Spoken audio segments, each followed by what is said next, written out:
দীর্ঘদিন হয়ে গেল বৃদ্ধ বাবার খেদমত করতেছে, আর বাবাও অসুস্থ হইতেছে, আস্তে আস্তে মৃত্যু শয্যায়। এবার অর্থ সম্পদ সব শেষ হয়ে যাচ্ছে। এক পর্যায়ে সন্তানকে দেখানো হলো, স্বপ্ন দেখানো হলো, হে সন্তান, তুমি তোমার বাবার খেদমত করতেছো, তোমার বাবার খেদমতের কারণে আল্লাহ তাআলা তোমার জন্য অমোঘ জঙ্গলের মধ্যে পাথরের নিচে একটা 70টা স্বর্ণের টুকরা তোমার জন্য রেখে দিয়েছে। আল্লাহু আকবার! যে তোমার জন্য 70টা স্বর্ণ হীরার টুকরা তোমার জন্য রেখে দিয়েছেন, তুমি সেগুলো আইনা তোমার বাবা মায়ের জন্য, তোমার পরিবারের জন্য তুমি খরচ করো। আমার ভাইয়েরা, বন্ধুরা, সন্তান বলতেছে, আচ্ছা আমি যে সেই হীরার টুকরা স্বর্ণের টুকরাগুলো আইনা খরচ করব, ওগুলোর মধ্যে কি কোনো বরকত আছে নাকি? এবার স্বপ্নের মধ্যে তাকে বলতেছে, না না, এগুলোর মধ্যে কোনো বরকত নাই। পরের দিন তাকে আবার স্বপ্ন দেখাইছে, একই স্বপ্ন, অমুক জঙ্গলের মধ্যে তোমার জন্য 70টা হীরার টুকরা রাখা আছে, তুমি নিয়া তোমার বাবার জন্য খেদমতের ব্যবস্থা করো, খরচ করো সংসারের জন্য। সন্তান বলতেছে, এগুলোর মধ্যে কি কোনো বরকত আছে নাকি? বলে, না না, কোনো বরকত নাই। বলে, তাহলে আমার এই অর্থগুলো দরকার নাই, এগুলো যে দিয়েছে তাকেই খরচ করতে বলেন। এক পর্যায়ে সন্তান এবার তার স্ত্রীকে এসে বলতেছে, বিবি সাহেব শুনেন, আমাকে স্বপ্নে দেখানো হয়েছে আজকে রাত্রে অমুক জায়গায় 70টা হীরার টুকরা বাবার খেদমত করি এই জন্য রাইখা দিছে, আমি সেগুলো আনতে যাই নাই। আমি জিজ্ঞাসা করেছিলাম বরকত আছে নাকি, তো সে বলেছে না, কোনো বরকত নাই, এই জন্য আমি আনতে যাই নাই। স্ত্রী তো কেমন বোঝে নেই আপনারা? স্ত্রীরা কিরকম হয়তো বোঝে নেই। আহারে, তুমি এখনো যাও না সেগুলো আনতে, 70টা স্বর্ণের টুকরা রাইখা দিছে তোমার জন্য, তুমি এখনো আনতে যাও না, তাড়াতাড়ি যাও। সে যায় নাই। আমার ভাইয়েরা, বন্ধুরা, এক পর্যায়ে 3-4 দিন তাকে দেখানোর পরে এবার শেষ পর্যায়ে তাকে আর একটা স্বপ্ন দেখানো হলো। হে পিতার বাধ্য সন্তান, হে পিতার নেককার সন্তান, বাবার খেদমত করে তোমার অর্থ সম্পদ সব কিছু তুমি শেষ করে দিয়েছো। তোমার এই বাবার খেদমতের জন্য, সেবার জন্য আল্লাহ সুবহানাহু ওয়া তাআলা তোমার জন্য একটা হীরার টুকরা অমোক জায়গায় পাহাড়ের উপরে একটা পাথরের নিচে তোমার জন্য রাইখা দিচ্ছেন, আইনা নিয়ে আসো, আইনা তুমি তোমার বাবার জন্য খরচ করো। এবার সন্তান জিজ্ঞাসা করতেছে, সেটার মধ্যে কি বরকত আছে নাকি? বলে, হ্যাঁ, বরকত আছে। তাড়াতাড়ি স্বপ্ন যখন ভাঙলো, সকালবেলা দৌড় দিয়ে গিয়েছে পাহাড়ের উপরে উঠা, পাথর যেখানে ছিল পাথরটা সরিয়ে দেখে একটা হীরার টুকরা সেখানে আছে। সুবহানাল্লাহ! একটা হীরার টুকরা সেখানে আছে, হীরার টুকরা পাওয়া গেছে। হীরার টুকরা তো এবার সন্তান চিনে না, আহার এটা কি আসলে হীরার টুকরা নাকি অন্য কোনো পাথরের টুকরা, চিনে তো না। বাজারে নিয়ে গেছে, দোকানদারের কাছে, দেখেন এটা কি, এটা কি, আমাকে একটু দেখেন, দেখা দেন। স্বর্ণকারের দোকানে নিয়ে গেছে। স্বর্ণকার বলতেছে, এটা আপনাকে আমি আমার দেশ যদি বিক্রি করে দেই, তারপরেও এটার মূল্য আমি আপনাকে দিতে পারবো না। দাপুনহাটি এলাকাবাসী ও যুব সমাজের উদ্যোগে দ্বিতীয় বার্ষিক ওয়াজ দোয়ার মাহফিলের আজকের সম্মানিত সভাপতি হযরত মাওলানা আব্দুল গনি সাহেব, আজকের মাহফিলের প্রধান বক্তা, বিশিষ্ট আলেমে দ্বীন, বিশিষ্ট ওয়াইজ হযরত মাওলানা মির্জা ইয়াসিন আরাফাত, আজকের মাহফিলের বিশেষ অন্যতম আলোচক হযরত মাওলানা মুফতি শহীদুল্লাহ আনসারী ও আজকের মাহফিলের আরও অন্যতম বিশেষ আলোচক আপনাদের অত্র এলাকার কৃতি সন্তান, ঢাকার ঐতিহ্যবাহী মোহাম্মদ বাগ রায়ের বাগের উম্মুল কোরা মাদ্রাসার সুনামধন্য পরিচালক এবং নূরে মোহাম্মদিয়া জামে মসজিদের সম্মানিত ইমাম ও খতিব মুফতি রুকনুদ্দিন মাহমুদ হাফিজাহুল্লাহ সহ হজরত মাওলানা মুফাসসিলুল ইসলাম হাফিজাহুল্লাহ সহ যারা আলোচনা করেছেন সকলকেই এবং যারা আলোচনা করবেন আমার পরে সকলকেই আমার পক্ষ থেকে আন্তরিক মোবারকবাদ ও সালাম। এবং সাথে সাথে দোয়ায় স্মরণ করছি আজকের এলাকাবাসী এবং আমার প্রাণপ্রিয় যুবক ভাইয়েরা যারা গত বছর থেকে এই মাহফিলকে সুন্দরভাবে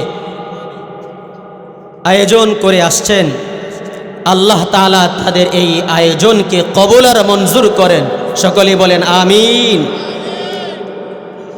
মোহতারাম হাজিরিন, সময় মোটামুটি অনেক হয়ে গিয়েছে আলোচনা, এবং আমাদের আলোচকও আরও কয়েকজন বাকি আছেন। লম্বা আলোচনার সুযোগ নেই, অল্প কিছুই আলোচনা করব ইনশাআল্লাহ। যদি আপনারা মনোযোগ দিয়ে শোনেন, মনোযোগ দিয়ে শুনবো তো ইনশাআল্লাহ, আল্লাহ তাআলা তৌফিক দান করেন।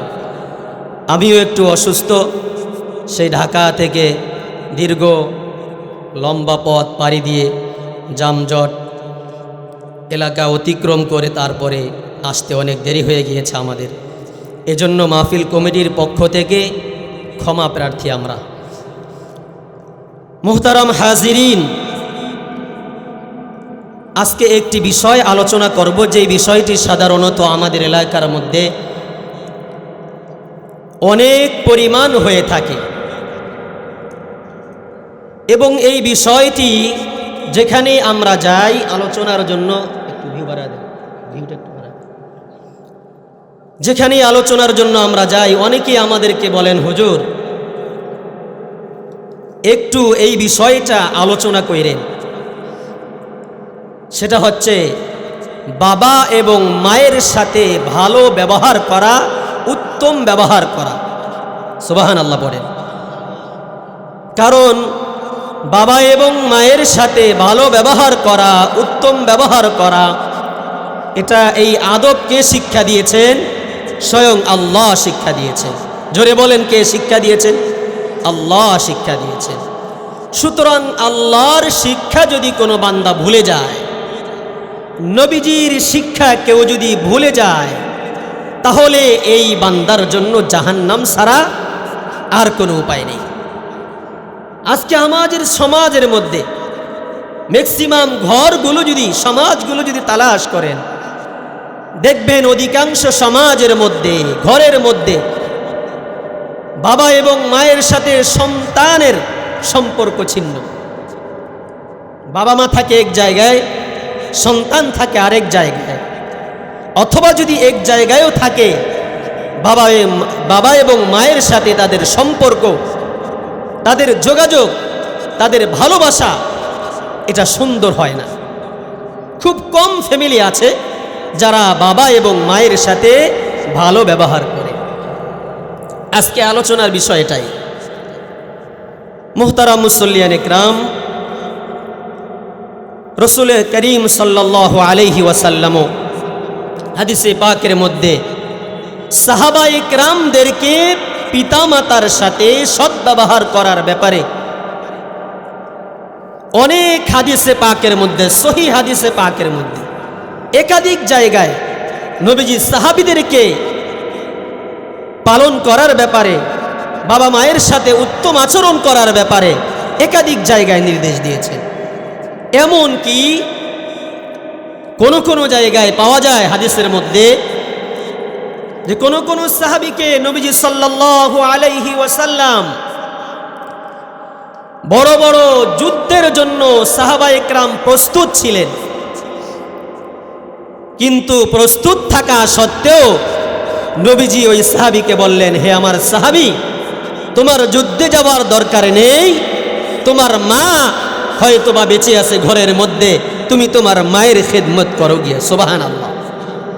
তাহলে এই শিক্ষা থেকে আমরা পাই যে আপনার আমার প্রাণ প্রিয় রসূল আপনার আমার দু জাহানের সরকার দু আলম দু জাহানের সরদার সাইয়্যিদুল আম্বিয়া ওয়ার রাসূল জনাবে মুহাম্মদুর রাসূলুল্লাহ সাল্লাল্লাহু আলাইহি ওয়াসাল্লাম তিনিও বাবা মায়ের সঙ্গে উত্তম আচরণ করেছেন। সুবহানাল্লাহ।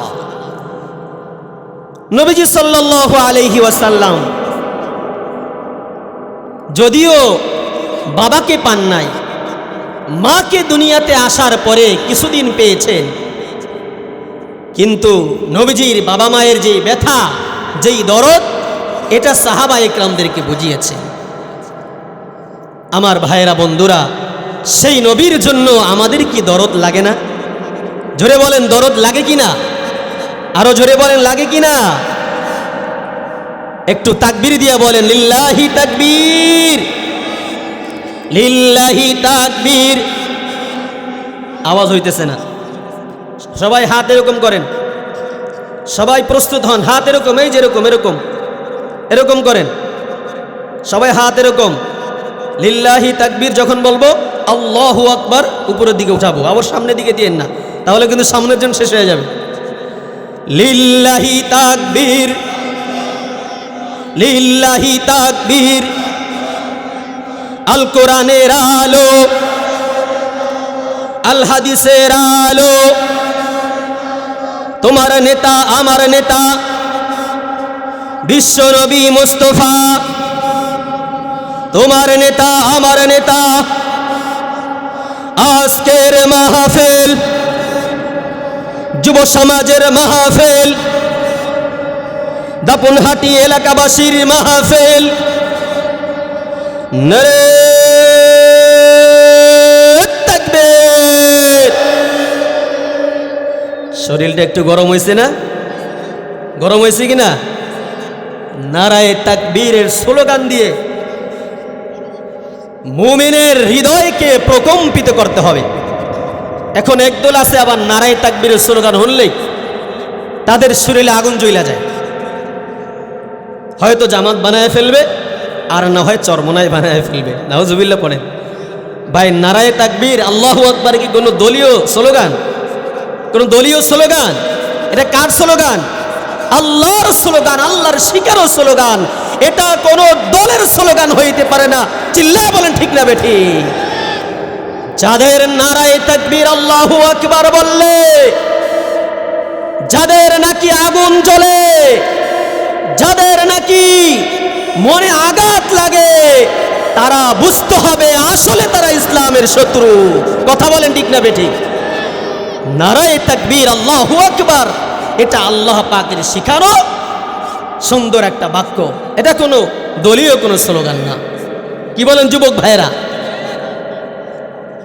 এবার আলোচনায় আসেন আমার ভাইয়েরা, বন্ধুরা।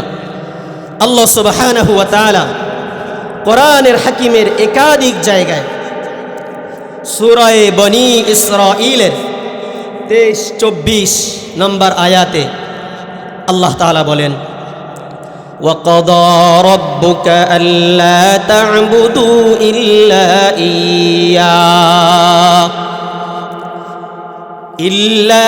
إِيَّاهُ وَبِالْوَالِدَيْنِ إِحْسَانًا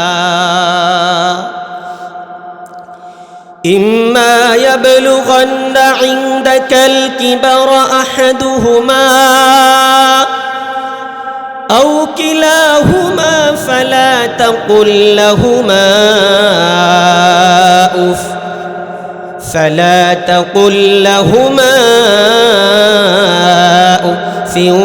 ولا تنهرهما وقل لهما قولا كريما। আমার ভাইরা, বন্ধুরা, আল্লাহ সুবহানাহু ওয়া তাআলা সূরা বনী ইসরাঈলের 23 নম্বর আয়াতের মধ্যে আল্লাহ তাআলা বান্দাদেরকে ডাক দিয়ে বলেন, হে আমার বান্দা বান্দিরা, তোমরা ভালো করে শুনে রাখো। আল্লাহ তাআলা বান্দাদেরকে আদেশ দিতেছেন, হে আমার দুনিয়ার বান্দা বান্দিরা, তোমরা আমার একটা আদেশ ভালো করে মনোযোগ দিয়া শোনো। وقضى ربك ألا تعبدوا إلا إياه হে আমার বান্দা বান্দিরা একমাত্র রবের ইবাদত করবে রবের দাসত্ব করবে রবের সামনে মাথা ঝুঁকাবে রবের সামনে সিজদা করবে রবের জন্যই ইবাদত করবে রবের জন্যই নামাজ পড়বে রবের জন্যই হজ করবে রবের জন্যই যাকাত দিবে রবের জন্যই দান সদকা করবে যত রকমের ইবাদত হইতে পারে যত রকমের পুণ্য নেকি কাজ হইতে পারে একমাত্র কার জন্য করব জোরে বলেন একমাত্র আল্লাহর জন্য করব দুনিয়ার কোনো মানুষের পূজা করা যাবে না দুনিয়ার কোনো মানুষের দাসত্ব করা যাবে না দুনিয়ার কোনো মানুষের পায়ে গিয়ে সেজদা করা যাবে না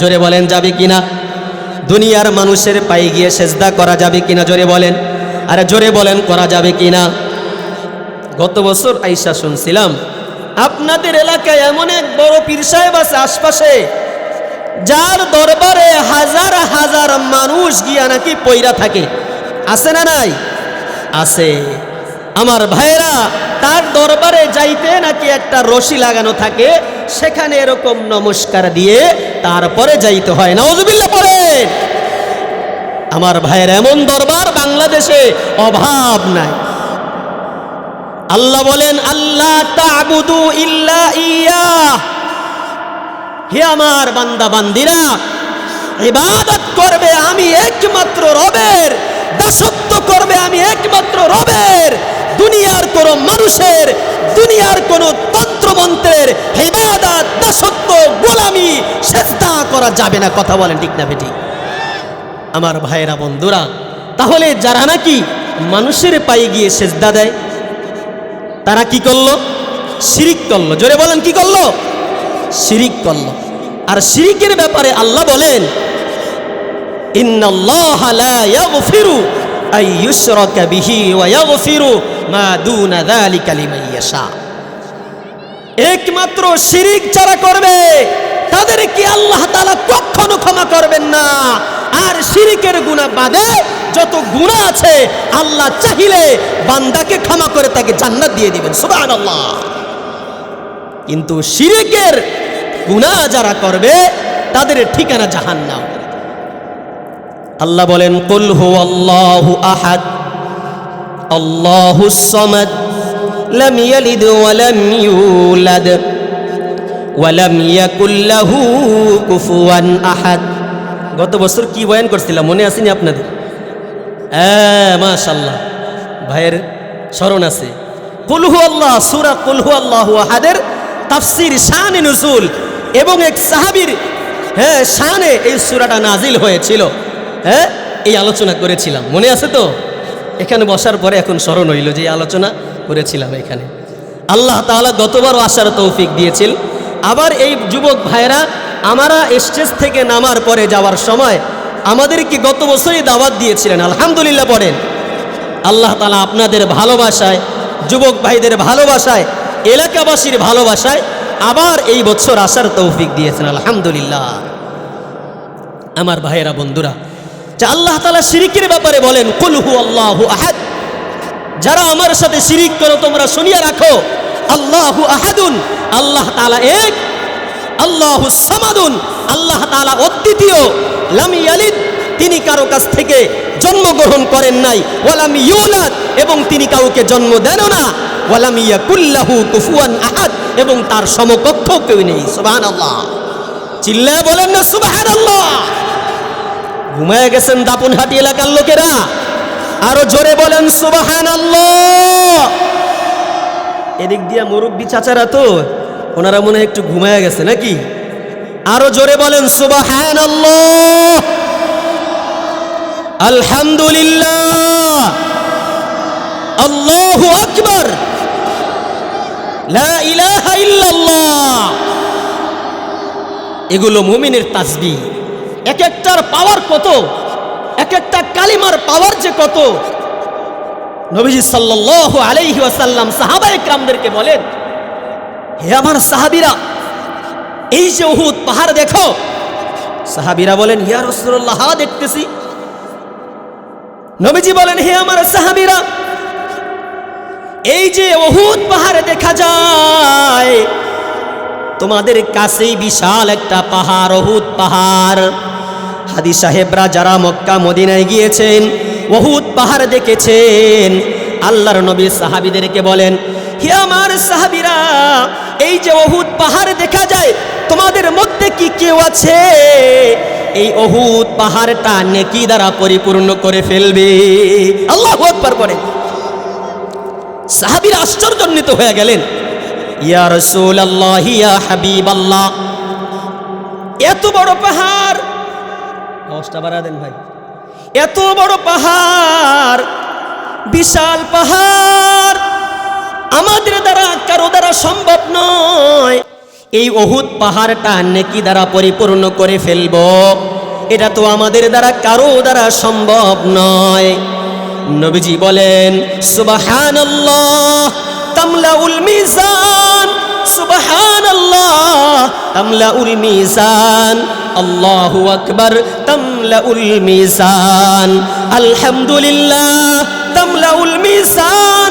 হে আমার সাহাবীরা, তোমরা শোনো, সুবহানাল্লাহ, আল্লাহু আকবার, আলহামদুলিল্লাহ, লা ইলাহা ইল্লাল্লাহ, এক একটা কালেমা, এক একটা কালেমা এই উহুদ পাহাড়ের চাইতেও আল্লাহর কাছে দামি। সুবহানাল্লাহ।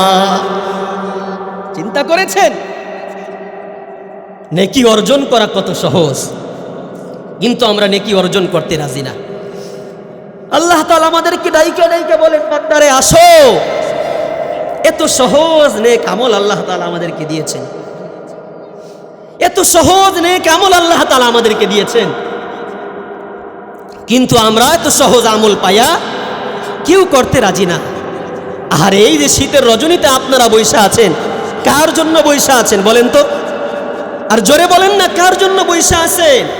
আল্লাহর জন্য বৈশা আছি আমরা, দুনিয়ার কাউকে দেখানোর জন্য, দুনিয়ার কাউকে দেখানোর জন্য না। আমার ভাইয়েরা, বন্ধুরা, এই জন্য হাদিসে পাকের মধ্যে আসছে, বান্দার কিছু নফল আমল থাকার দরকার, এমন কিছু নফল আমল বান্দার থাকার দরকার, যেই নফল আমলগুলো মিজানের পাল্লাকে ভারী করে দেয়, উহুদ পাহাড়কে ভারী করে দেয়, আসমানকে ভারী করে দেয়, আসমান জমিনের মধ্যবর্তী জায়গাটা আল্লাহ তাআলা নেকির দ্বারা পরিবর্তন করে দেন। এমন কিছু নেক আমল, সহজ আমল থাকার দরকার আছে না? না আমার ভাইয়েরা, বন্ধুরা, কিয়ামতের ময়দানে বান্দা যখন আল্লাহর দরবারে হাজির হবে, হাজির হওয়ার সঙ্গে সঙ্গে কিয়ামতের ময়দানে সর্বপ্রথম হিসাব হবে নামাজের হিসাব। নামাজের হিসাব যখন হয়ে যাবে, আল্লাহ তাআলা জান্নাত এবং জাহান্নামের ফয়সালা যখন করে দিবেন, এবার আল্লাহ তাআলা যেই সমস্ত বান্দারা নাকি ছোট্ট খাট্ট কিছু আমলের কারণে, ত্রুটির কারণে যারা নাকি জাহান্নামী হয়ে যাবে, আল্লাহ তাআলা ফেরেশতাদেরকে ডাক দিয়ে বলবেন, হে আমার ফেরেশতারা, আমার এই বান্দার দেখো তার আমলের মধ্যে কোনো নফল আমল আছে কিনা। দেখো দাপনহাটি এলাকায় ওই যে রাত্রিবেলায় শীতের রজনীতে তারা রাত্র জাগরণ করে ইবাদতের মধ্যে কাটিয়েছে, ওলামায়ে কেরামের জবান থেকে কিছু দ্বীনি আলোচনা শুনেছে, হে আমার ফেরেশতারা, তার ওই নেক আমলগুলো, তার এই ফরজ আমলের ত্রুটিগুলো দ্বারা পরিপূর্ণ করে দাও। সুবহানাল্লাহ।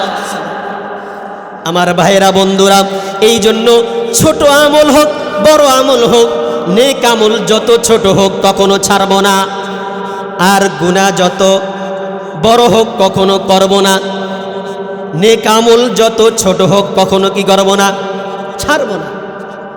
নেক আমল অনেক সময় মনে করি সুবহানাল্লাহ বলবো, আরে এটা তো বললেও চলে, না বললেও চলে। নেক আমলকে কখনো ছোট মনে করতে নাই, গুনাহকে কখনো ছোট মনে করতে নাই। গুনাহ যতই ছোট হোক না কেন, এটা ছোট গুনাহ না, এটা অনেক বড় গুনাহ। নেক আমল যতই ছোট হোক, এটাকে ছোট মনে না করা। আল্লাহর দরবারে এক ব্যক্তি একটা নেক আমলের কারণে কিয়ামতের ময়দানে সে হাসরের ময়দানের মানুষের কাছে ছুটবে, কেউ দিতে চাবে না। আমার ভাইরা, এমন এক পরিস্থিতি হবে, আলোচনা অন্যদিকে চলে যাচ্ছে, আমি সেদিকে যাব না। বলতেছিলাম আমার ভাইরা বন্ধুরা, যে সমাজের মধ্যে এমন পরিস্থিতি হয়েছে আজকে যে পিতামাতার সঙ্গে আমরা ভালো ব্যবহার করি না। আল্লাহ সুবহানাহু ওয়া তাআলা বলছেন যে ইবাদত করবে একমাত্র রবের ইবাদত, গোলামি করবে একমাত্র রবের, দাসত্ব করবে একমাত্র আল্লাহর, দুনিয়ার আর কারো দাসত্ব, দুনিয়ার কোনো তন্ত্রমন্ত্রের দাসত্ব করবে না। এরপরে আল্লাহ বলেন ইল্লা ইয়াহু ওয়া বিল ওয়ালিদাইনি ইহসানা।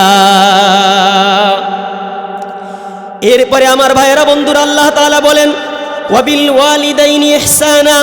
আল্লাহ পাকের ইবাদতের পরে, আল্লাহ পাকের দাসত্বের পরে কার ইবাদত করবা, কার আনুগত্য করবা, কার সেবা করবা? আল্লাহ তাআলা ডাক দিয়ে বলেন ওয়া বিল ওয়ালিদাইনি ইহসানা। হে আমার বান্দা বান্দিরা, তোমরা শুনিয়ে রাখো, আমি আমার রবের ইবাদত করার পরে, আমি আমার মাওলার দাসত্ব করার পরে, একমাত্র রবের ইবাদত করার পরে, আমার সবচেয়ে বড় যার প্রতি আমার দাসত্ব করার দরকার, যার প্রতি আমার ভালো ব্যবহার করার দরকার, আল্লাহ সুবহানাহু ওয়া তাআলা বলেন ওয়া বিল ওয়ালিদাইনি ইহসানা। তারা হচ্ছে তোমার পিতা এবং মাতা। আল্লাহু আকবার বলে যে আল্লাহ পাকের গোলামির পরে, আল্লাহ পাকের দাসত্বের পরে আল্লাহ তাআলা বাবা মায়ের স্থান এনেছেন। সুবহানাল্লাহ। আমার ভাইয়েরা বন্ধুরা, এটার দ্বারা বাবা মায়ের অনেক গুরুত্ব বোঝা যায়, যে বাবা মা অনেক গুরুত্ব সন্তানের কাছে। আল্লাহ রসুল সাল্লাল্লাহু আলাইহি ওয়াসাল্লাম এক হাদিসে পাকের মধ্যে বলেন যে বাবা মাই তোমার জন্য জান্নাত এবং জাহান্নাম। রাসূল করিম সাল্লাল্লাহু আলাইহি ওয়াসাল্লাম বলেন হুমা জান্নাতুকা ওয়া নারুক। হে আমার সাহাবীরা, তোমরা শুনো। এক সাহাবী নবীজির কাছে এসে জিজ্ঞাসা করেন, ইয়া রাসূলুল্লাহ, ইয়া হাবিবাল্লাহ, আমি আমার বাবা মায়ের সঙ্গে কি ব্যবহার করব? আমার বাবা মা আমার জন্য কিভাবে আমি তার ইবাদত করব, আমি তার দাসত্ব করব? আমি আমার বাবা মায়ের ইবাদত, আমি আমার বাবা মায়ের দাসত্ব না করলে আমার লাভ কি আর লস কি, ক্ষতি কি? আল্লাহর নবী বলেন হুমা জান্নাতুকা ওয়া নারুকা। হে আমার সাহাবী, তুমি শোনো, তোমার বাবা মাই তোমার জন্য জান্নাত, আর তোমার বাবা মাই তোমার জন্য জাহান্নাম। বাবা মায়ের সঙ্গে যদি ভালো ব্যবহার করতে পারো, বাবা মায়ের সঙ্গে যদি উত্তম আখলাক দেখাইতে পারো, বাবা মা যদি তোমার প্রতি সন্তুষ্ট থাকেন, বাবা মা তোমার প্রতি যদি রাজি এবং খুশি থাকেন, বাবা মা তোমার প্রতি যদি সন্তুষ্ট থাকেন, আল্লাহর নবী বলেন তাহলে তোমার জন্য জান্নাত। ওয়া নারুকার, তোমার জন্য জাহান্নাম তোমার বাবা মাই। অর্থাৎ বাবা মা যদি তোমার প্রতি অসন্তুষ্ট থাকেন, বাবা মা তোমার আচরণ দ্বারা যদি কোনো কষ্ট পেয়ে থাকেন, বাবা মা যদি তোমার কোনো ব্যবহার দ্বারা কষ্ট পেয়ে থাকেন, বাবা মা যদি তোমার কোনো কথার দ্বারা কষ্ট পেয়ে থাকেন, তাহলে তোমার জন্য বাবা মাই জাহান্নাম। বাবা মাই তোমার জাহান্নামের জন্য যথেষ্ট, আর কিছু করতে হবে না। ওয়ালা তাকুল লাহুমা উফ। আল্লাহ বলেন এরপরে বাবা মা কি তুমি কি আচরণ করবা, কি ব্যবহার করবা? আল্লাহ ব্যবহার শিক্ষা দিচ্ছেন কোরআনে হাকিমের মধ্যে। হে আমার বান্দা বান্দিরা, তোমরা শুনিয়া রাখো, ওয়ালা তাকুল লাহুমা উফ। হে আমার বান্দা বান্দিরা, তোমার বাবা মায়ের সঙ্গে তুমি কখনো উফ শব্দ বলো না। অর্থাৎ এমন কোন শব্দ তোমার বাবা মাকে বলো না যে তোমার বাবা মা কষ্ট পেয়ে উফ বলে, অথবা তুমি বাবা মাকে কোনো ধরনের ধমক দিও না।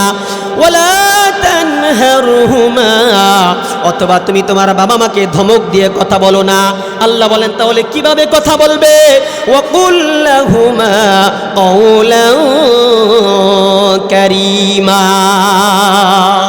তুমি তোমার বাবা মায়ের সঙ্গে নরম আচরণ করো, নরম ব্যবহার করো। এমন নরম ব্যবহার করবা যেমন নাকি পাখি তার ডানা বাচ্চার জন্য বিছিয়ে দেয় কিনা? জোরে বলেন, আরে জোরে বলেন, পাখি তার বাচ্চার জন্য ডানা বিছিয়ে দেয় কিনা?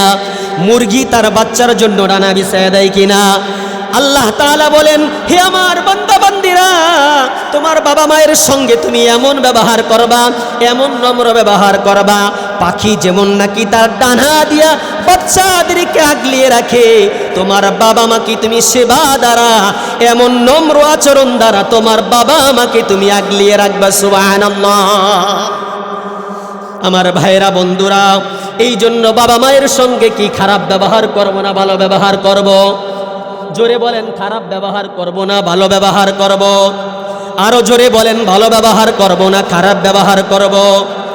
আমার ভাইরা বন্ধুরা, রাসূল করিম সাল্লাল্লাহু আলাইহি ওয়াসাল্লাম অন্য এক হাদিসে পাকের মধ্যে বলেন, রিদর রব্বি ফি রিদল ওয়ালিদি ওয়াসাখতুর রব্বি ফি সাখতিল ওয়ালিদ। আমরা কারা কারা মাওলাকে সন্তুষ্ট করতে চাই? জোরে বলেন, কারা কারা মাওলাকে সন্তুষ্ট করতে চাই? আর জোরে বলেন, কারা কারা? আল্লাহু আকবার, লিল্লাহি তাকবীর। আমরা সবাই মাওলাকে সন্তুষ্ট করতে চাই, ঠিক না? আমরা সবাই জান্নাত চাই, জাহান্নাম থেকে আমরা মুক্তি চাই কিনা? আল্লাহ বলেন, দেখেন আয়াতের অর্থ শুনেন। আল্লাহ বলেন, নবীজি সাল্লাল্লাহু আলাইহি ওয়াসাল্লাম হাদিসে পাকের মধ্যে বলেন, রিদর রব্বি ফি রিদল ওয়ালিদ। হে আমার উম্মতেরা, নবী আলাইহিস সালাতু ওয়াস সালাম বলেন, তোমার মাওলাকে, তোমার রবকে তুমি যদি সন্তুষ্ট করাইতে চাও, তোমার রবকে তুমি যদি রাজি এবং খুশি করাইতে চাও, তোমার রবের দ্বারা তুমি যদি জান্নাত পাইতে চাও, তোমার রবের রহমত দ্বারা তুমি যদি জাহান্নাম থেকে মুক্তি পাইতে চাও, তাহলে তোমার বাবা মা যদি তোমার প্রতি সন্তুষ্ট থাকে, আবার বলছি, তোমার বাবা মা যদি তোমার প্রতি সন্তুষ্ট থাকে, তাহলে এই সন্তুষ্ট দ্বারা আল্লাহ তাআলাও তোমার প্রতি সন্তুষ্ট হয়ে যাবেন। সুবহানাল্লাহ। আল্লাহ নবী বলেন, ওয়াসাখতুর রব্বি ফি সাখতিল ওয়ালিদ। আর তোমার বাবা মা যদি তোমার প্রতি অসন্তুষ্ট থাকে, তোমার বাবা মা তোমার প্রতি যদি নারাজ থাকে, তোমার বাবা মা তোমার প্রতি যদি কষ্ট পায়, তোমার আচরণ দ্বারা নিজে থাকে বিশাল অট্টালিকায়, কিন্তু বাবা মাকে রাখে গাছতলায়। এই কিছুদিন আগে আমার এলাকায় একটা ঘটনা ঘটেছে। নিজে 3 তলা বাড়ির মালিক, লক্ষ লক্ষ টাকার মালিক, কোটি টাকার মালিক, বাবা মাকে বাড়ি থেকে বের করে দিয়েছে। নাউজুবিল্লাহ পড়ে। বাবা মাকে বাড়ি থেকে বের করে দিয়েছে। এরপরে আমরা ইমাম সাহেবরা গিয়ে তার সালিশি করতে হয়েছে। আমরা ইমাম সাহেবরা গিয়ে, আমাদের মুফতি রুকনুদ্দিন মাহমুদ সাহেব ছিল, আমরা ইমাম সাহেবরা গিয়ে তার সমাধান করেছি যে আপনি অন্তত একটা রুম হইলেও আপনার বাবা মায়ের জন্য নিচতলায় একটা জায়গা করে দেন, ব্যবস্থা করে দেন, আপনার হাত ধরে রাখো, পাও ধরে রাখো। তারপরেও আমাদের কথা রাখে না। চিন্তা করেন কত বড় খতরনাক। অথচ এই বাবা মা তাকে লালন পালন করেছে কিনা? জোরে বলেন। বাবা মা যদি না থাকতো, দুনিয়ার মুখ দেখতে পারতাম আমরা? জোরে বলেন, দেখতে পারতাম? দেখতে পারতাম না। আরে কত কষ্ট করেছেন, নিজে না খেয়ে আমাদেরকে খাওয়াইছেন, নিজে না পড়ে আমাদেরকে পড়াইছেন। আরে কত কষ্ট করেছে, নিজে সুখ না করে আমাদেরকে সুখ দিয়েছে। আরে নিজে আনন্দ না করে আমাদেরকে আনন্দ দিয়েছে। আরে নিজে শীতের দিনে ভিজা জায়গায় ঘুমিয়ে আমাদেরকে শুকনা জায়গায় ঘুমিয়েছে। আরে নিজে ভালো জিনিস না খেয়ে আমাদের জন্য ভালো জিনিস রেখে দিয়েছে। আরে এই বাবা মায়ের সঙ্গে এমন ব্যবহার। আমার ভাইয়ের একটা কথা মনে রাখবেন, আপনার বাবা মা এখন বৃদ্ধ হয়েছে, বৃদ্ধা হয়েছে, আপনার একটা সময় আসবে কিনা এরকম? জোরে বলেন, আরে জোরে বলেন, আপনার আমার একটা সময় এরকম আসবে কিনা? চিল্লায় বলেন, আসবে কিনা? ওই সময়ের অপেক্ষা করো তুমি।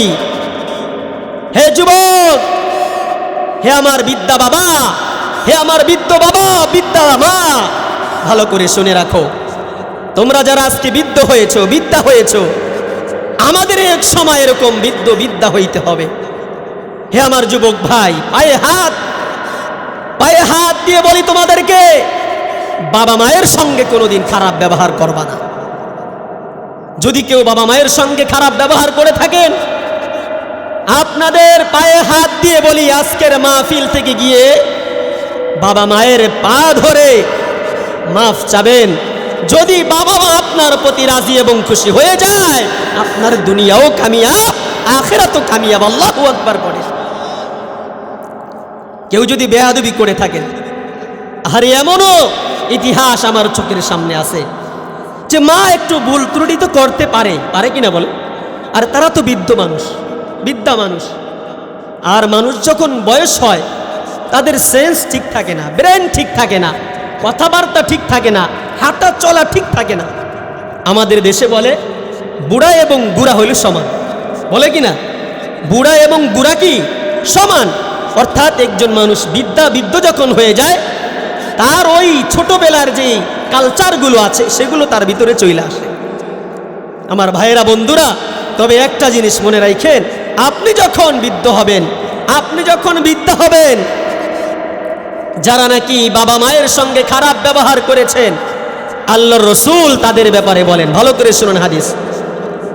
রাসূল কারীম সাল্লাল্লাহু আলাইহি ওয়াসাল্লাম বলেন, বিররু আবাকুম ইয়াবিররু আবনাআকুম। হে আমার উম্মতেরা, তোমরা যদি তোমাদের পিতা মাতার জীবদ্দশায় তোমরা যদি মাতা পিতার সঙ্গে ভালো ব্যবহার করো, মাতা পিতার সঙ্গে উত্তম ব্যবহার করো, তাহলে আল্লাহ সুবহানাহু ওয়া তাআলা তোমাকে যখন বিদ্যা করবেন, তুমি যদি তোমার বাবা মায়ের সঙ্গে ভালো ব্যবহার করো, তুমি যদি তোমার বাবা মায়ের সঙ্গে উত্তম ব্যবহার করো, তোমার বাবা মা তোমার প্রতি যদি সন্তুষ্ট থাকেন, তুমি যখন বিদ্যা হবে, আর তখন তোমার যেই সন্তান থাকবে, ওই সন্তানরাও তোমার সঙ্গে ভালো ব্যবহার করবে। সুবহানাল্লাহ। নবীজি বলছেন, আর তুমি যদি তোমার বাবা মায়ের সঙ্গে এখন বিদ্যা হয়ে গিয়েছে, খারাপ ব্যবহার করতেছো, বৃদ্ধাশ্রমে পাঠিয়ে দিয়েছো, বাবা মাকে ঘর থেকে বের করে দিয়েছো, বাড়ি থেকে বের করে দিয়েছো, খাবার দাবার বন্ধ করে দিয়েছো, বাবা মাকে ধমক দিয়ে কথা বলো, বাবা মাকে বুড়া বুড়ি বলে গালি দাও, আল্লাহর নবী বলেন তুমি অপেক্ষা করো, তুমি যখন বিদ্য হবে, তোমার সন্তানদেরকে আমি এর চাইতেও খারাপ বানাবো, তোমাকে বৃদ্ধাশ্রমে নয়, তোমাকে নদীর পারে ফালায় আসবে। কথা বলেন ঠিক না বেঠিক? এটাই হইতেছে সমাজের মধ্যে। করোনা যখন আসলো, আমাদেরকে চোখে আঙ্গুল দিয়ে দেখাই দিয়েছে, পিতামাতা মরে আছে, লাশ পড়ে আছে, সন্তানরা তার কাছেও যায় না। সন্তান পড়ে আছে, পিতামাতা লাশ ধরতেও যায় না, জঙ্গলের মধ্যে একা ফালাই আসছে কিনা জোরে বলেন? ঘটনা বলতেছিলাম আমার ভাইরা, এমন ইতিহাসও আমার নজরের সামনে আছে যে মায়ের বুকের উপরে চাপা দিয়ে মায়ের বুকের উপরে উঠছে সন্তান, গালি দিতেছে আর বলতেছে আর এরকম করবি বল, আর এরকম করবি বল। নাউজুবিল্লাহ পড়েন। মায়ের বুকের উপরে উঠা সন্তান এরকম চাপা দিতেছে মাকে, নাউজুবিল্লাহ। কিছুদিন আগে মাহফিলে গিয়েছিলাম টাঙ্গাইল, সেখানে আরেকটা ঘটনা শুনলাম। আরে সন্তান কোটি কোটি টাকার মালিক, বাড়িতে ঢাকার শহর তার কয়েকটা বাড়ি আছে। একজন এমপি সাহেব শুনিয়েছিলেন কারগুজারি মাহফিলের মধ্যে দাঁড়ায়া। এমপি সাহেব যাইতেছিলেন, উনি ওনার কার্যক্রম চালানোর জন্য রাস্তা দিয়ে হঠাৎ দেখলেন বাঁশের জঙ্গলের মধ্যে একটা কুড়ি ঘর বানায়া একজন লোক বৈশা আছে, ভিতরে টিপ টিপ করে বাতি জ্বলতেছে। এমপি সাহেব ভিতরে গেলে গিয়ে দেখেন একজন বৃদ্ধা মা পড়ে আছে। এমপি সাহেব তাকে জিজ্ঞাসা করলেন, তোমার বাড়ি কোথায়, ঘর কোথায়? তার সব ঠিকানা নিয়ে তারপরে তার সন্তানকে খবর দিলেন। এই হচ্ছে আমাদের বাংলাদেশের অবস্থা। এটা কি একটা দুইটা ঘটনা? এরকম ঘটনা প্রত্যেক এলাকার মধ্যেই ঘটে কিনা জোরে বলেন, আর জোরে বলেন ঘটে কিনা? আমার ভাইয়েরা, বন্ধুরা, রাসূলের আদর্শ যখন ছেড়ে দিব, আল্লাহ পাকের কোরআনের শিক্ষা যখন আমরা ছেড়ে দিব, নবীজির আদর্শ যখন আমরা ছেড়ে দিব, তখন সমাজের মধ্যে এই ধরনের সাইলাব, এই ধরনের খারাপই ছড়িয়ে পড়বে। রাসূল করিম সাল্লাল্লাহু আলাইহি ওয়াসাল্লামকে এক সাহাবী আয়েশা জিজ্ঞাসা করেন, ইয়া রাসূলুল্লাহ, ইয়া হাবিবাল্লাহ, যে আপনি আমাকে কিছু কবিরা গুনাহ সম্পর্কে, বড় বড় কিছু গুনাহ সম্পর্কে আমাকে বলেন। আকবারুল কাবাইর, যে কবিরা গুনাহ সম্পর্কে, বড় বড় যে গুনাহ আছে দুই একটা সম্পর্কে আমার একটু ধারণা দেন, তাহলে আমি এই বড় বড় গুনাহ থেকে বেঁচে থাকার চেষ্টা করব। নবীজি সাল্লাল্লাহু আলাইহি ওয়াসাল্লাম সাহাবীকে বলেন, হে আমার সাহাবী, তুমি শোনো, বড় বড় গুনাহের মধ্যে এক নাম্বার বড় গুনাহ হলো আল ইশরাকু বিল্লাহ। এক নাম্বার বড় কবিরা গুনাহ হলো আল্লাহ পাকের সাথে কাউকে শরীক করা, আল্লাহ পাকের সাথে অন্য কারো উপাসনা করা, আল্লাহ পাকের সাথে অন্য কারো দাসত্ব করা, যেটা একটু আগেই বললাম আপনাদেরকে। আল্লাহর নবী সাহাবীকে বলেন, হে আমার সাহাবী, তুমি শুনিয়া রাখো, আকবারুল কাবাইরের মধ্যে অন্যতম একটা কবিরা গুনাহ হলো আল ইশরাকু বিল্লাহ, আল্লাহর সাথে কাউকে শরীক করা। দুই নম্বর আকবারুল কাবাইর কবিরা গুনাহ হলো ওয়াকুকুল ওয়ালিদাইন। আল্লাহর নবী বলেন, পিতা মাতার সঙ্গে অসৎ ব্যবহার করা, খারাপ ব্যবহার করা। নাউজুবিল্লাহ পড়ে। ওয়াকুকুল ওয়ালিদাইন, পিতা মাতার সঙ্গে খারাপ ব্যবহার করা, এটাও আকবারুল কাবায়ের, বড় কবিরা গুনাহের মধ্যে একটা কবিরা গুনাহ। আমার ভাইরা বন্ধুরা, নবীজি সাল্লাল্লাহু আলাইহি ওয়াসাল্লাম হাদিসে পাকের মধ্যে বলেন, কিয়ামতের সময় যখন ঘনিয়ে আসবে তখন বান্দারা বাবা মায়ের সঙ্গে খারাপ ব্যবহার করবে, বাবা মাকে ঘর থেকে বের করে দিবে, আর বন্ধু বান্ধবদেরকে কাছে টেনে আনবে, আর বন্ধু বান্ধবদেরকে ভালোবাসবে, আর পিতা মাতাকে ভালোবাসবে না, তাদেরকে দূরে ছড়িয়ে দিবে। আমাদের সমাজের মধ্যে হয় কিনা জোরে বলেন? আরে হয় কিনা জোরে বলেন? বন্ধু বান্ধবের জায়গা আছে, বন্ধু বান্ধবের সঙ্গে আড্ডাবাজি আছে, বন্ধু বান্ধবের সঙ্গে চলাফেরা আছে, আরে বন্ধু বান্ধব সারা বাঁচে না, কিন্তু বাবা মাকে একবারের জন্য মা বলে ডাক দেয় না, আব্বাকে একবারের জন্য আব্বা বলে ডাক দেয় না। আরে এমন কথাও কানে আসছে আমার ভাইরা, দাপুনহাটি এলাকার যুবক ভাইরা, বৃদ্ধ বাবারা, এক ব্যক্তি বলতেছে, হুজুর 40 বছর যাবত আমার এই সন্তান আমাকে মা বলে কোনোদিন ডাক দেয় না। নাউজুবিল্লাহ পড়ে। আর জোরে বলেন না নাউজুবিল্লাহ।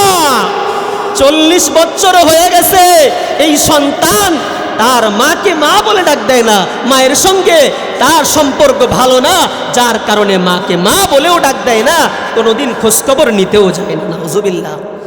আমার ভাইয়েরা বন্ধুরা, রাসূল করিম সাল্লাল্লাহু আলাইহি ওয়াসাল্লাম বলেন, বাবা মায়ের খেদমত যদি করো, বাবা মায়ের সঙ্গে যদি উত্তম আচরণ করো, তাহলে তোমার জন্য জান্নাত। আল জান্নাতু তাহতা আকদামি উম্মাহাত। অন্য হাদিসের মধ্যে নবী আলাইহিস সালাতু ওয়াস সালাম বলেন, তোমার বাবা মায়ের পায়ের নিচেই তোমার জন্য জান্নাত। আল্লাহু আকবার। জোরে বলেন আল্লাহু আকবার। আল্লাহর নবী বলেন, আল জান্নাতু তাহতা আকদামি উম্মাহাত। হে আমার উম্মতেরা, তোমরা শোনো, তোমার বাবা মায়ের পায়ের নিচেই তোমার জন্য জান্নাত। অর্থাৎ বাবা মা তোমার জন্য যদি খেদমত করে তোমার প্রতি সন্তুষ্ট থাকেন, বাবা মাকে তুমি যদি সন্তুষ্ট করাইতে পারো, বাবা মাকে তুমি যদি ভালো ব্যবহার করতে পারো, আর বাবা মায়ের সেবা যদি তুমি করতে পারো, পরকালে তোমার জন্য অতি সহজে আল্লাহ তাআলা জান্নাত দিয়ে দিবে। আমার ভাইরা বন্ধুরা, নবী আলাইহিস সালাতু ওয়াস সালামের দরবারে এক সাহাবী আগমন করে বলেন, ইয়া রাসূলুল্লাহ, ইয়া হাবিবাল্লাহ। আচ্ছা আচ্ছা, হ্যাঁ ভাইয়েরা, আপনারা ওঠাউঠি করেন না, আমাদের আরো তিনজন বক্তা আছে, এবং মাহফিলের শেষে আপনাদের জন্য তাবারকের ব্যবস্থা আছে। আলহামদুলিল্লাহ, যুবক ভাইয়েরা, এলাকাবাসী আপনাদের জন্য তাবারকের ব্যবস্থা করেছেন। আপনারা সবাই দোয়া পর্যন্ত শরীক থাকবো তো ইনশাআল্লাহ, আল্লাহ তাআলা কবুল করেন। ভাইয়েরা, বলতেছিলাম, নবীজির কাছে এক সাহাবী আয়েশা বলেন, ইয়া রাসূলুল্লাহ, আমি আপনার সঙ্গে জিহাদে যাইতে চাই, যুদ্ধে যাইতে চাই। নবীজি সাল্লাল্লাহু আলাইহি ওয়াসাল্লাম বলেন, হে আমার সাহাবী, তোমার বাবা তোমার মা কি তোমার বাড়িতে আছে নাকি? সাহাবী বলেন, ইয়া রাসূলুল্লাহ, আমার মা অসুস্থ বাড়িতে। আল্লাহর নবী বলেন, তোমার আমার সঙ্গে জিহাদে যাওয়ার কোনো প্রয়োজন নাই, যাও তুমি তোমার মায়ের সেবা করো, তোমার মায়ের সেবার দ্বারাই তুমি জিহাদের সওয়াব পেয়ে যাবে। সুবহানাল্লাহ। আমার ভাইরা বন্ধুরা, একটা হাদিসের ঘটনা মনে পড়ে গেল। বাবা মায়ের দোয়া আল্লাহ তাআলা সঙ্গে সঙ্গে কবুল করেন। হাদিসে পাকের মধ্যে আসছে, বাবা মা যখন সন্তানের জন্য দোয়া করে, আল্লাহ তাআলা এই দোয়ার মাঝে আর কোনো আড়াল পর্দা রাখেন না। মুসলিম ব্যক্তি যখন দোয়া করে, এই দোয়া আল্লাহ তাআলা সঙ্গে সঙ্গে কবুল করেন। মুসাফির ব্যক্তি যখন আল্লাহর দরবারে দোয়া করে, এই দোয়া আল্লাহ তাআলা সঙ্গে সঙ্গে কবুল করেন। সুবহানাল্লাহ। আমার ভাইরা বন্ধুরা, এই জন্য বাবা মায়ের কাছে যাবেন, আম্মা আমার জন্য একটু দোয়া কইরেন, আমার চাকরি নাই, আমার ব্যবসাটা ভালো না, ঘরের সংসারে শান্তি আসতেছে না, সন্তানরা কথা শুনতেছে না, ব্যবসার মধ্যে বরকত পাইতেছি না, বিভিন্ন রকমের অশান্তি লাইগা আছে। আম্মার পায়ের কাছে যাইবেন, গিয়া পরামর্শ করবেন, আম্মা আপনি একটু দোয়া কইরেন। মা যদি আপনার জন্য 2 রাকাত নামাজ পড়ে দোয়া করেন, আল্লাহ তাআলা এই দোয়ার উসিলায় আপনার দুনিয়ার সমস্ত সফলতা দান করে দিতে পারেন কিনা? আমার ভাইয়েরা বন্ধুরা, এই জন্য নবীজি বলেন, দোয়া যদি করাইতে চাও বাবা মায়ের দ্বারা দোয়া করাও। বাবা মা যদি সন্তানের জন্য দোয়া করে, এই দোয়ার মধ্যে কোনো পর্দা থাকে না, আল্লাহ তাআলা সঙ্গে সঙ্গে আসমানে উঠাইয়া নেয়। সুবহানাল্লাহ। আমার ভাইরা বন্ধুরা, এই জন্য বাবা মায়ের খেদমত করব, বাবা মায়ের কাছ থেকে দোয়া নিব।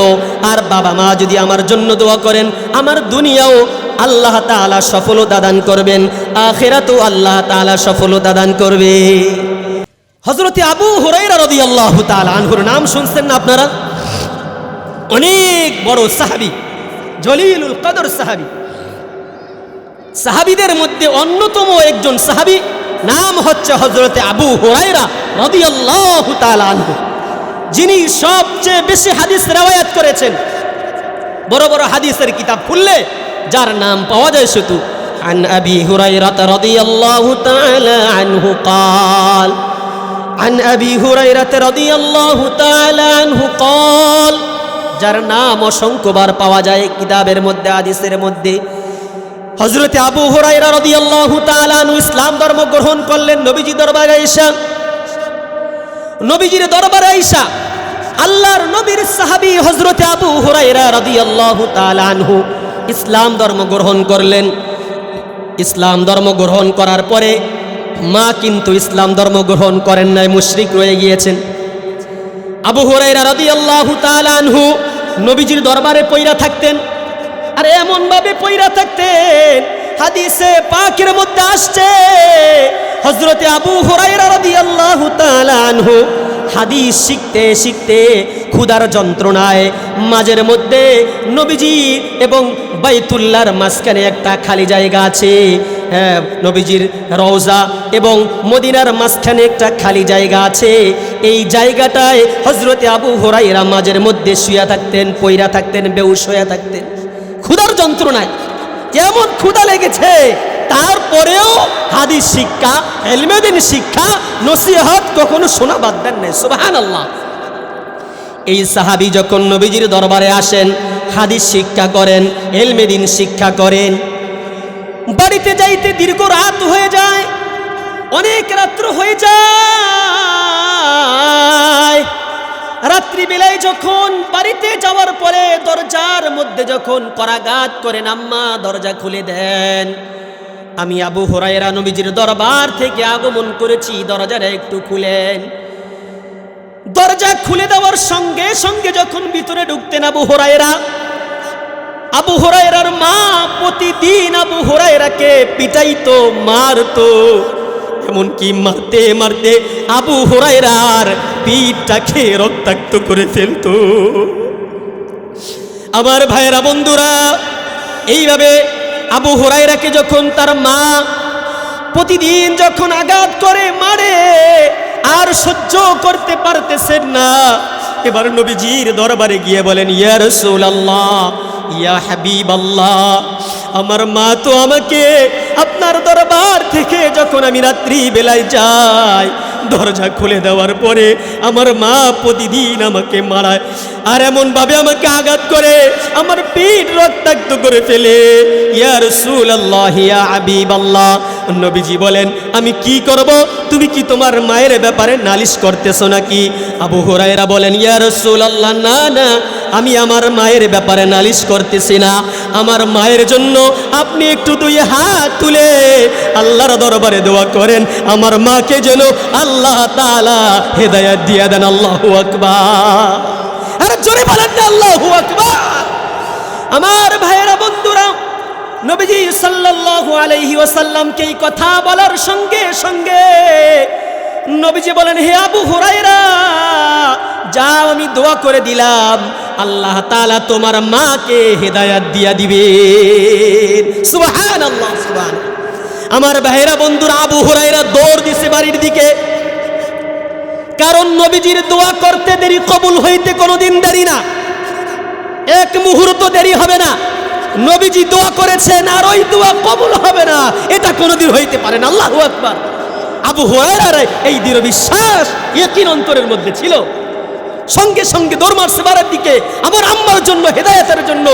নবীজি জবান দ্বারা দোয়া করেছেন, এই দোয়া গুলি মিস হইতে পারে, কিন্তু দোয়া কখনো মিস হইবে না। আবু হুরায়রা বাড়ির দিকে দৌড় দিছেন, বাড়ির দিকে দৌড় দিছেন। দৌড় দিয়ে ঘরের সামনে হাজির আবু হুরায়রা। প্রতিদিনের মতো দরজা করাঘাত করতেছেন।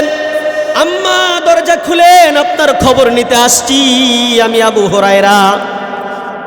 আবু হুরায়রা দরজার সামনে দাঁড়িয়ে আছেন। আম্মা বলেন, আবু হুরায়রা, একটু অপেক্ষা করো, আমার একটু কাজ আছে। আবু হুরায়রা দরজার সামনে দাঁড়ায়া দাঁড়ায়া পানির আওয়াজ শুনতেছে। সুবহানাল্লাহ। আম্মা গোসল করতেছে, পবিত্র হইতেছে। সুবহানাল্লাহ। আর জোরে বলেন সুবহানাল্লাহ। আম্মা গোসল করে পবিত্র হইতেছে, পানি গড়াইয়া পড়তেছে। আবু হুরায়রা শব্দ পাইতেছেন, বুঝে ফেলছেন আমার নবীর দোয়া কবুল হয়ে গেছে। দরজা খোলার সঙ্গে সঙ্গে আবু হুরায়রাকে মা কলিজার সঙ্গে জড়াইয়া ধরলেন। হে আমার বাবা আবু হুরায়রা, আর কাল বিলম্ব না করে তোমার মুহাম্মদুর রাসূলুল্লাহ সাল্লাল্লাহু আলাইহি ওয়াসাল্লামের দরবারে আমাকে নিয়ে চলো, আমি এখনই কালেমা পড়ে মুসলমান হয়ে যাব। আল্লাহু আকবার। বাবা মায়ের দোয়া, রাসূলের দোয়া আল্লাহ তাআলা কিভাবে কবুল করেন চিন্তা করছেন? কিন্তু মায়ের সঙ্গে কখনো খারাপ ব্যবহার করেছেন? জোরে বলেন, খারাপ ব্যবহার করেছেন? প্রতিদিন মার খেয়েছেন, প্রতিদিন রক্তাক্ত হয়েছেন, কিন্তু একদিনও নবীজির কাছে নালিশ দেন নাই, একদিন মাকে ধমকও দেন নাই, একদিন মাকে গালিও দেন নাই, একদিন কটু কথাও বলেন নাই। ধৈর্য ধরছেন, দোয়া করেছেন। এক পর্যায়ে আল্লাহ তাআলা এমনভাবে হেদায়েত দিয়েছেন, যুগের শ্রেষ্ঠ ওলি হয়ে গিয়েছেন। সুবহানাল্লাহ। আমার ভাইয়েরা, বন্ধুরা, মায়ের দোয়া নিবেন, মায়ের পায়ের কাছে পড়ে থাকবেন, মাকে ভালো মন্দ খাওয়াবেন। নিজে ভালো মন্দ খাই, বাজার করে আনি, হারে সন্তানদেরকে নিয়ে খাই, মায়ের খোঁজ খবর নেই না, বাবার খোঁজ খবর নেই। আছে না নাই? আর জোরে বলেন, আছে না নাই? ভাই 4 জন 5 জন সংসারের মধ্যে, 4 জন 4 জায়গায় থাকে, বাবা মা বাড়িতে পড়ে আছে, একজনও খোঁজ খবর নেয় না। আছে না সমাজের মধ্যে?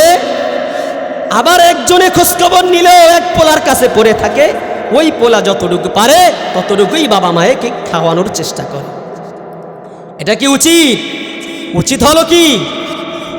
সবার হক হইল বাবা মাকে উত্তম ব্যবহার করা, বাবা মায়ের সেবা করা, বাবা মায়ের খোঁজ খবর নেওয়া। সুবহানাল্লাহ।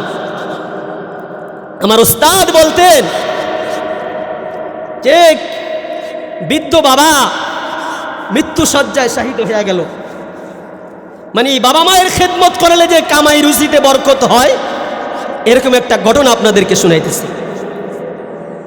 বৃদ্ধ বাবা অসুস্থ হয়ে পড়ছে, এখন তাকে সেবা যত্ন করার দরকার। এক পোলা ইঞ্জিনিয়ার, আরেক ছেলে ডাক্তার, আরেক ছেলে চাকুরিজীবী। এখন বাবার সেবা যত্ন কে করবে? সবাই পরামর্শ করল যে সবাই আমরা এক মাস করে, 4 ভাই আমরা 4 জন এক মাস করে ভাগ করে নিলাম। এক মাস এক জায়গায় বাবা থাকবে, সবাই সেবা যত্ন করবে। ছোট সন্তান বলল, হে আমার ভাইরা, বাবা মায়ের খেদমত করব আবার ভাগ করে নিব? তার ভিতরে দিনের বুঝ ছিল, এটা কখনো হইতে পারে না। আমার জীবন যৌবন যাবে, আমার চাকুরি যাবে, আমার দুনিয়া যাবে, বাবার খেদমত আমি কখনো ছাড়তে পারবো না।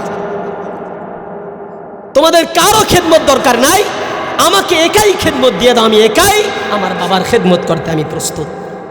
সুবহানাল্লাহ। আর জোরে বলেন না সুবহানাল্লাহ। এমন সন্তান কয়জনের আছে কপালে? এই সন্তান, এমন সন্তান যদি পাইতে হয়, সন্তানকে ইলমে দ্বীন শিক্ষা দিতে হবে, ভালো শিক্ষায় শিক্ষিত করতে হবে, কোরআন হাদিসের ইলম শিখাইতে হবে। যদি কোরআন হাদিসের বুঝ যদি সন্তানের ভিতরে থাকে, আপনি বুড়া হইলেও, আপনি বিদ্যা হইলেও সন্তান আপনাকে কোনোদিন ফালাইয়া যাবে। কোনোদিন দেখছেন কোনো আলেমের বাবা মা বৃদ্ধাশ্রমে আছে? দেখছেন কেউ কোনোদিন? কেউ কথা বলে না, জোরে বলেন। দেখেন নাই, দেখবেনও না কিয়ামতের আগে। কোনো আলেম, কোনো হাফেজ, তাদের বাবা মা কোনোদিন বৃদ্ধাশ্রমে যায় না। শেষ পর্যন্ত ছোট সন্তান সে দায়িত্ব নিল, আমি আমার বাবার খেদমত করবো মৃত্যু পর্যন্ত। এখন সন্তানটা বলো, তাহলে তোমাকে আমরা কিছু টাকা দিব, বিনিময় তুমি প্রতি মাসে এইটা খরচ করো বাবার জন্য। বলল ঠিক আছে। এক পর্যায়ে ছোট ভাই বলতেছে, দেখো আমি যে খরচ করব তোমাদের এই টাকা পয়সা, এই টাকা পয়সাগুলো আমার দরকার নাই। আমি এমনি আমার বাবা মায়ের আমার যতটুকু সামর্থ্য আছে আমি খেদমত করে যাব। সুবহানাল্লাহ। আমার ভাইয়েরা, বন্ধুরা, এক পর্যায়ে খেদমত করতে করতে দীর্ঘদিন হয়ে গেল। বৃদ্ধ বাবার খেদমত করতেছে, আর বাবাও অসুস্থ হইতেছে, আস্তে আস্তে মৃত্যু শয্যায়। এবার অর্থ সম্পদ সব শেষ হয়ে যাচ্ছে। এক পর্যায়ে সন্তানকে দেখানো হলো, স্বপ্ন দেখানো হলো, হে সন্তান, তুমি তোমার বাবার খেদমত করতেছো, তোমার বাবার খেদমতের কারণে আল্লাহ তাআলা তোমার জন্য অমোক জঙ্গলের মধ্যে পাথরের নিচে একটা 70টা স্বর্ণের টুকরা তোমার জন্য রেখে দিয়েছে। আল্লাহু আকবার। যে তোমার জন্য 70টা স্বর্ণ হীরার টুকরা তোমার জন্য রেখে দিয়েছেন, তুমি সেগুলো আইনা তোমার বাবা মায়ের জন্য, তোমার পরিবারের জন্য তুমি খরচ করো। আমার ভাইয়েরা, বন্ধুরা, সন্তান বলতেছে, আচ্ছা আমি যে সেই হীরার টুকরা, স্বর্ণের টুকরাগুলো আইনা খরচ করব, ওগুলোর মধ্যে কি কোনো বরকত আছে নাকি? এবার স্বপ্নের মধ্যে তাকে বলতেছে, না না, এগুলোর মধ্যে কোনো বরকত নাই। পরের দিন তাকে আবার স্বপ্ন দেখাইছে, একই স্বপ্ন, অমুক জঙ্গলের মধ্যে তোমার জন্য 70টা হীরার টুকরা রাখা আছে, তুমি নিয়া তোমার বাবার জন্য খেদমতের ব্যবস্থা করো, খরচ করো সংসারের জন্য। সন্তান বলতেছে, এগুলোর মধ্যে কি কোনো বরকত আছে নাকি? বলে, না না, কোনো বরকত নাই। বলে, তাহলে আমার এই অর্থগুলো দরকার নাই, এগুলো যে দিয়েছে তাকেই খরচ করতে বলেন। এক পর্যায়ে সন্তান এবার তার স্ত্রীকে এসে বলতেছে, বিবি সাহেব শুনেন, আমাকে স্বপ্নে দেখানো হয়েছে আজকে রাত্রে অমুক জায়গায় 70টা হীরার টুকরা বাবার খেদমত করি এই জন্য রাইখা দিছে, আমি সেগুলো আনতে যাই নাই। আমি জিজ্ঞাসা করেছিলাম বরকত আছে নাকি, তো সে বলেছে না, কোনো বরকত নাই, এই জন্য আমি আনতে যাই নাই। স্ত্রী তো কেমন বোঝে নেই আপনারা? স্ত্রীরা কিরকম হয়তো বোঝে নেই। আহারে, তুমি এখনো যাও না সেগুলো আনতে, 70টা স্বর্ণের টুকরা রাইখা দিছে তোমার জন্য, তুমি এখনো আনতে যাও না, তাড়াতাড়ি যাও। সে যায় নাই। আমার ভাইয়েরা, বন্ধুরা, এক পর্যায়ে 3-4 দিন তাকে দেখানোর পরে এবার শেষ পর্যায়ে তাকে আর একটা স্বপ্ন দেখানো হলো। হে পিতার বাধ্য সন্তান, হে পিতার নেককার সন্তান, বাবার খেদমত করে তোমার অর্থ সম্পদ সব কিছু তুমি শেষ করে দিয়েছো। তোমার এই বাবার খেদমতের জন্য, সেবার জন্য আল্লাহ সুবহানাহু ওয়া তাআলা তোমার জন্য একটা হীরার টুকরা অমুক জায়গায় পাহাড়ের উপরে একটা পাথরের নিচে তোমার জন্য রাইখা দিচ্ছেন, আইনা নিয়ে আসো, আইনা তুমি তোমার বাবার জন্য খরচ করো। এবার সন্তান জিজ্ঞাসা করতেছে, সেটার মধ্যে কি বরকত আছে নাকি? বলে হ্যাঁ বরকত আছে। তাড়াতাড়ি স্বপ্ন যখন ভাঙলো, সকালবেলা দৌড় দিয়ে গিয়েছে পাহাড়ের উপরে উঠা, পাথর যেখানে ছিল পাথরটা সরিয়ে দেখে একটা হীরার টুকরা সেখানে আছে। সুবহানাল্লাহ, একটা হীরার টুকরা সেখানে আছে। হীরার টুকরা পাওয়া গেছে। হীরার টুকরাতে এবার সন্তান চিনে না, আহার এটা কি আসলে হীরার টুকরা নাকি অন্য কোনো পাথরের টুকরা, চিনে তো না। বাজারে নিয়ে গেছে দোকানদারের কাছে, দেখেন এটা কি, এটা কি আমাকে একটু দেখেন, দেখা দেন। স্বর্ণকারের দোকানে নিয়ে গেছে। স্বর্ণকার বলতেছে এটা আপনাকে আমি আমার দেশ যদি বিক্রি করে দেই তারপরেও এটার মূল্য আমি আপনাকে দিতে পারবো না। সুবহানাল্লাহ, আর জোরে বলেন না সুবহানাল্লাহ। এমন দামি হীরার টুকরা সন্তান তো পায়া বড় খুশি। সংসারের সবাই দীর্ঘদিন যাবত না খাওয়ানো আছে, দীর্ঘদিন যাবত সংসারে আগুন জ্বলে না, চুলার মধ্যে কাউকে কিছু খাওয়াইতে পারে না, সন্তানদেরকে ভালো কিছু খাওয়াইতে পারে না, স্ত্রীকে ভালো কিছু খাওয়াইতে পারে না, পড়াইতে পারে না। এবার সেই হীরার টুকরাটা সে কোটি কোটি টাকা বিক্রি করে এরপরে সংসারের সবার জন্য বাজার করে নিয়ে আসলো। এরপরে সে এমন আল্লাহ তাআলা তাকে বরকত দিয়েছেন, তার জীবন যৌবন সব এই অর্থ সম্পদ দ্বারা আল্লাহ তাআলা পার করে দিয়েছেন। সুবহানাল্লাহ, সুবহানাল্লাহ। ভাইরা আমার, ঘটনা বলার উদ্দেশ্য হইল বাবা মায়ের খেদমত যখন আপনি করবেন, আল্লাহ তাআলা আপনার অর্থের মধ্যে, আপনার চাকুরির মধ্যে, আপনার কামাই রুজির মধ্যে, আপনার হায়াতের মধ্যে আল্লাহ তাআলা এমন বরকত দিয়ে দিবেন আপনি কোনোদিন কল্পনাও করতে পারবেন না। আমার ভাইয়েরা, বন্ধুরা, এজন্য বাবা মায়ের খেদমত করব তো ইনশাআল্লাহ। কে কে করবেন খেদমত? আল্লাহ তাআলা তৌফিক দান করেন। লিল্লাহি তাকবীর। আমার ভাইরা, বন্ধুরা, যদি আল্লাহ পাকের নির্দেশ না থাকতো তাহলে বুঝতাম যে না, এখানে কোনো ঘাটতি আছে, খেদমত না করলেও চলবে। কিন্তু আমার ভাইরা, বন্ধুরা, বাবা মায়ের খেদমত যদি করতে পারি, আমার জন্য দুনিয়া এবং আখিরাত সব আল্লাহ তাআলা কামিয়াবি দান করে দিবেন। আর বাবা মা যদি আমার প্রতি অসন্তুষ্ট থাকেন, আমার ইহকালও বরবাদ, পরকাল বরবাদ হয়ে যাবে। এজন্য কবি বলেন, মায়ের দোয়া লও হে মুমিন, মায়ের দোয়া লও, মায়ের দোয়া লও হে মুমিন, মায়ের দোয়া লও।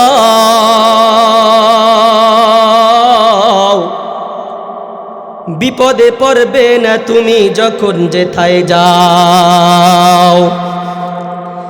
মায়ের দোয়া লও হে মুমিন, মায়ের দোয়া লও, মায়ের দোয়া লও হে মুমিন, মায়ের দোয়া লও। বিপদে পড়বে না তুমি যখন যেথায় যাও।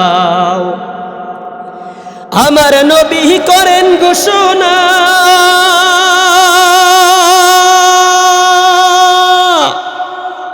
তিনের দোয়া বৃথা যায় না।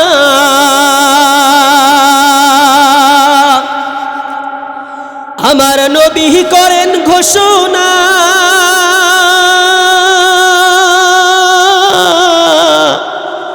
তিনের দোয়া বৃথা যায় না।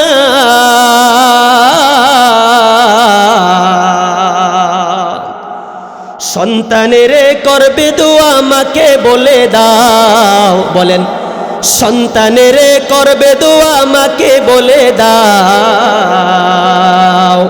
বলেন জোরে বলেন, মায়ের দোয়া লও হে মুমিন, মায়ের দোয়া লও। সবাই বলেন, মায়ের দোয়া লও হে মুমিন, মায়ের দোয়া লও।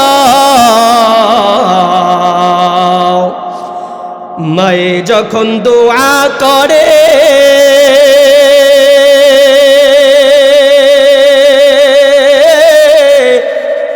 চলে যায় ওই আরশ পারে। মায়ে যখন দোয়া করে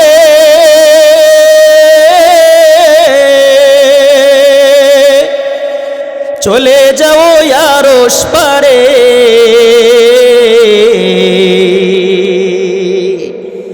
সাথে সাথে কবুল হয়ে ফল দেখিতে পাও, সাথে সাথে কবুল হয়ে ফল দেখিতে পাও। মায়ের দোয়া লও হে মুমিন, মায়ের দোয়া লও।